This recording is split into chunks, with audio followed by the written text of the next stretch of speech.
인류가 달에 발자국을 남기고 화성으로 로봇을 보내는 첨단 과학의 시대지만 반도체 제조는 우주 정복보다 더 기적에 가까운 일입니다. 전 세계 200여 개 국가 중에서 첨단 반도체를 처음부터 끝까지 실제로 만들어낼 수 있는 나라는 지도상에 단 3곳뿐이라는 사실을 아시나요? 전문가들은 머리카락 굵기의 수만 분의 1인 나노 단위 공정이 우주선 발사보다 더 정교하고 가혹한 기술력을 요구한다고 입을 모아 말합니다. 그렇다면 자원도 부족하고 땅덩어리도 좁은 한국은 도대체 어떻게 이 불가능에 가까운 반도체 전쟁에서 살아남아 최후의 승자가 되었을까요? 단순히 돈이 많아서 성공했을 것이라는 착각은 버리십시오. 여기에는 여러분이 상상하지 못한 놀라운 반전과 피 튀기는 생존 게임이 숨어 있습니다. 이 영상에서는 한국이 전 세계 반도체 시장을 독점하게 된 진짜 이유와 최근 HBM 시장의 판도를 바꾼 결정적 사건을 낱낱이 파헤치겠습니다. 반도체 산업의 흐름을 이해하지 못하면 앞으로의 경제 변화를 읽을 수 없고 당신의 소중한 자산을 지키기도 어려울 것이니 끝까지 집중해 주십시오. 첫 번째 충격적인 진실은 바로 반도체 산업이 돈만으로는 절대 해결되지 않는 자본주의의 논리를 넘어서는 영역이라는 점입니다. 여러분은 최첨단 반도체 공장, 즉 가나를 짓는 데 들어가는 비용이 도대체 얼마나 되는지 짐작이나 가십니까? 놀랍게도 건물 딱 하나를 짓는데 무려 20조 원이 필요하며 이는 상상을 초월하는 천문학적인 금액입니다. 감이 잘 안 오실 텐데 대한민국 최대 지자체인 경기도의 1년 전체 예산이 약 30조 원 수준이라는 걸 떠올려 보십시오. 도 전체가 1년 동안 먹고 살아야 할 예산의 3분의 1을 공장 건물 단 하나에 몽땅 쏟아부어야 한다는 뜻입니다. 현재 삼성전자 평택 캠퍼스의 총 투자액은 240조 원에 달하는데 이건 단순한 기업 투자의 규모를 넘어선 국가적 도박입니다. 만약 이 프로젝트가 실패하면 기업 하나가 망하는 게 아니라 국가 경제 전체가 휘청거리게 되는 말 그대로 목숨을 건 베팅입니다. 하지만 돈을 쏟아붓는다고 바로 결과가 나오는 것도 아니며 공장을 짓는 데만 3년, 장비를 들이고 수율을 잡는데 또 2년이 걸립니다. 투자를 결정하고 실제 제품이 나와서 돈을 벌기까지 최소 5년이라는 죽음의 계곡을 건너야만 합니다. 이 5년 동안 수익은 0원이며 수십조 원의 현금이 계속해서 블랙홀처럼 빠져나가는 공포를 견뎌야 합니다. 만약 그 사이에 글로벌 경기 불황이라도 닥친다면 10년 연속 적자라는 끔찍한 상황도 각오해야 하는 것이 반도체 비즈니스입니다. 실제로 1980년대 삼성이 반도체 사업 초기 2년 연속 적자를 기록했을 때 모든 전문가와 언론은 반도체 때문에 망할 것이라고 비웃었습니다. 하지만 한국은 이 죽음의 계곡을 건너는 초인적인 인내심을 발휘했고 이것이 바로 반도체 전쟁에 참전하기 위한 첫 번째 자격 요건이었습니다.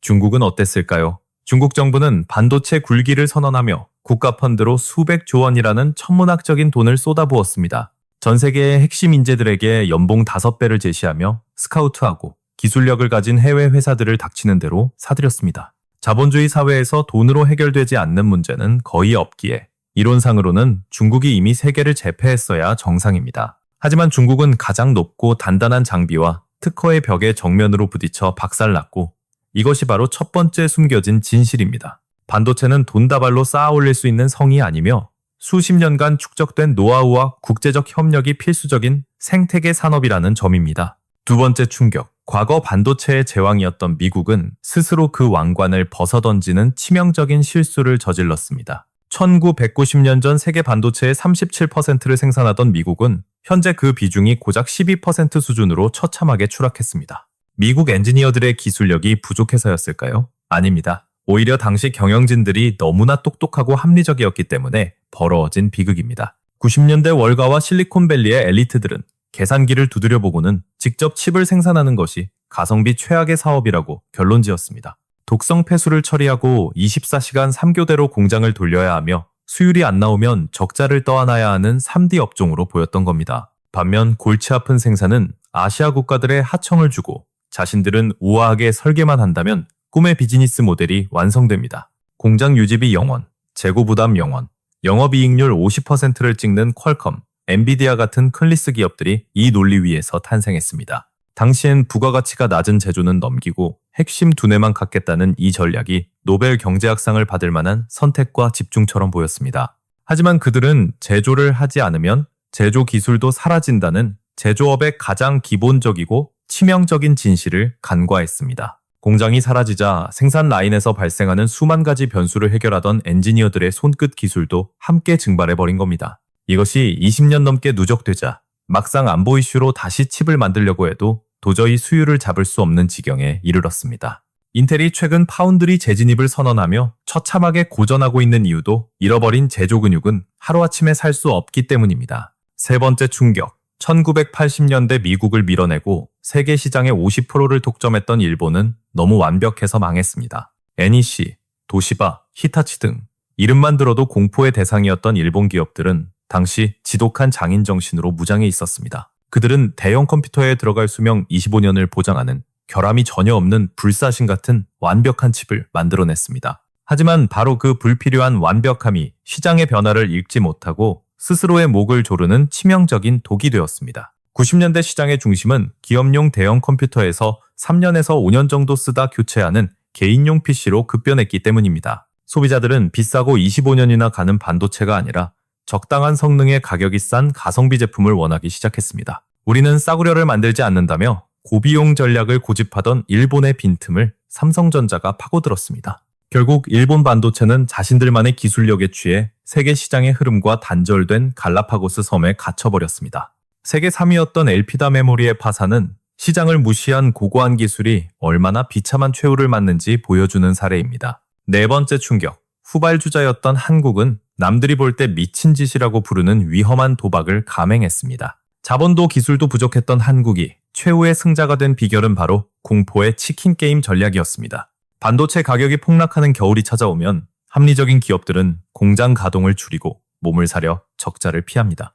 하지만 삼성은 칩을 팔수록 손해를 보는 적자 구간에서도 오히려 빚을 내서 공장을 더 짓는 기행을 벌였습니다. 경쟁사들이 제정신이 아니라며 비웃을 때 한국은 피를 철철 흘리며 버티는 무모한 자본의 전쟁을 시작한 겁니다. 결국 자금력이 약하고 의사결정이 느린 일본과 유럽의 경쟁사들은 견디지 못하고 하나둘씩 백기를 들고 파산했습니다. 경쟁자가 다 죽고 나면 홀로 살아남은 승자가 시장을 독식하며 그동안의 적자를 단숨에 회수하는 잔혹한 승리 공식입니다. 1997년 IMF 외환 위기로 나라가 망한다는 절체절명의 순간에도 한국 기업들은 투자를 멈추지 않았습니다. 오히려 더 과감하게 기술에 매달리며 반도체는 머리가 아니라 집념과 한으로 만든다는 것을 몸으로 증명했습니다. 이것은 고상한 기술의 승리가 아니라 남들이 공포에 떨 때 전 재산을 거는 야수 같은 타이밍의 승리였습니다. 다섯 번째 충격, 최근 AI 시대의 도래와 함께 HBM이라는 새로운 메모리가 모든 판도를 뒤집어 놓았습니다. 지금 전 세계가 없어서 못 파는 HBM은 고대 역폭 메모리로 기존 메모리와는 구조부터 완전히 다릅니다.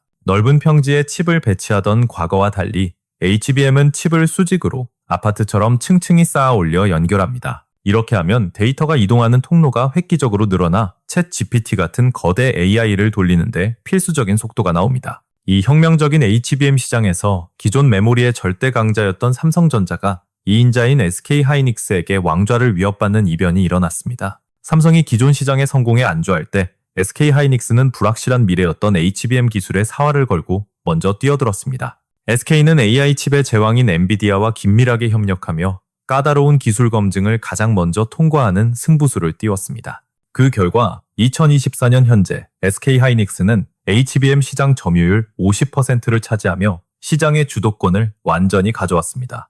이것은 단순히 물건을 많이 찍어내는 싸움이 아니라 고객의 시스템에 완벽하게 호환되는지 증명하는 신뢰의 싸움으로 룰이 바뀐 겁니다. HBM은 메모리를 여러 층 쌓아 올리는 구조 탓에 엄청난 열이 발생하는데 이 발열을 잡는 것이 첫 번째 난관입니다. 또한 나노 단위의 미세한 층과 층 사이를 수천 개의 신호가 간섭 없이 정확하게 오가야 하는 예술의 경지가 필요합니다. 마지막으로 칩을 수직으로 쌓고 기판에 붙이는 패키징 과정에서 머리카락 굵기의 100분의 1이라도 어긋나면 전체가 불량이 됩니다. 엔비디아 같은 고객사는 이 복잡한 제품을 받아 수개월에서 1년 넘게 혹독한 성능 테스트를 진행합니다. SK하이닉스는 이 지루하고 고통스러운 검증의 시간을 먼저 견뎌냈기에 엔비디아의 파트너 자리를 선점할 수 있었습니다.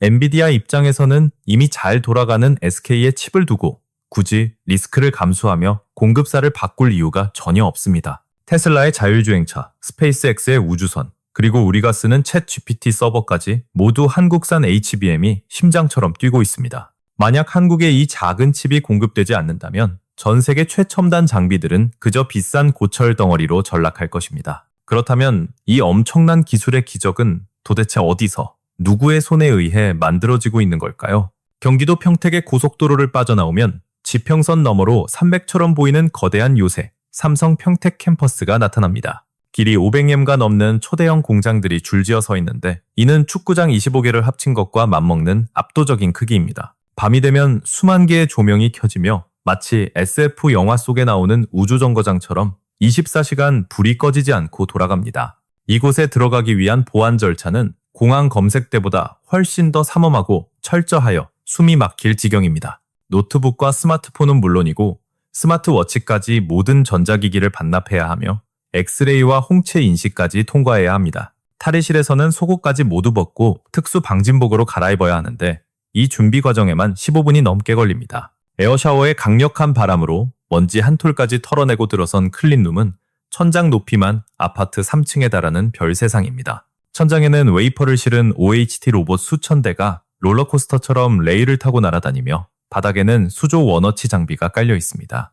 수율 1%를 올리기 위해 3만 명의 엔지니어가 1년 365일 3교대로 돌아가며 청춘을 바치는 꺼지지 않는 엔진이 바로 이곳입니다. 7번째 충격. 한국은 돈을 싸들고 가도 안 판다는 네덜란드 ASML의 EUV 노광 장비를 가장 많이 보유한 나라 중 하나입니다. 과거엔 우리가 제발 장비 좀 팔아달라고 사정했지만 이제는 ASML 경영진이 먼저 찾아와 협력을 구하는 슈퍼을의 위치에 올랐습니다. 8번째 충격. 대만의 TSMC는 고객과 경쟁하지 않는다는 철저한 하인 전략으로 전 세계 필리스의 무한 신뢰를 얻었습니다. 설계도 훔쳐갈 걱정 없는 완벽한 충성심 덕분에 TSMC는 애플과 엔비디아의 물량을 독점하며 파운드리 제왕이 되었습니다. 이제 세계 반도체 지도는 미국의 설계, 대만의 생산, 그리고 한국의 메모리라는 세 개의 기둥으로 완벽하게 분할되었습니다. 만약 이 중 한국이 멈춘다면 전 세계의 스마트폰, PC, 데이터 센터가 기억을 잃고 멈추는 현대 문명의 마비가 찾아올 것입니다.